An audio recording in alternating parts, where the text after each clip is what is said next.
রমজান মাসে কম কম খাবেন, কম কম খাবেন, কম কম ঘুমাবেন, হাইজেনিক খাবার খাবেন, বাহিরের খাবার খাবেন না।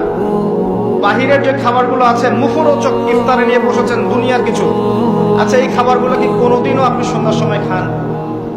এই যে বুন্দিয়া, বুট, আপনার জিলাপি, আপনার এইটা সেইটা, 50টা আইটেম থাকে না, খাসি রেজালা, নেহারি, এটা কত আইটেম, মাশাআল্লাহ।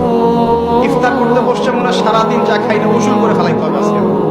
আর সেই দেখাচ্ছে এমন হবে যে জীবনের শেষ খাবার খাওয়া হবে না কোনো। কথা বুঝতে পারছেন?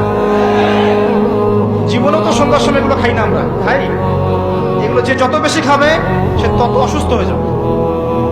নর্মাল খাবার খান, সিম্পল নর্মাল খাবার খান, বাইরের খাবার অ্যাভয়েড করেন, এগুলো আপনাকে অসুস্থ করে ফেলছে। ম্যানুফ্যাকচার খাবার বেশি খাইতে চায় না।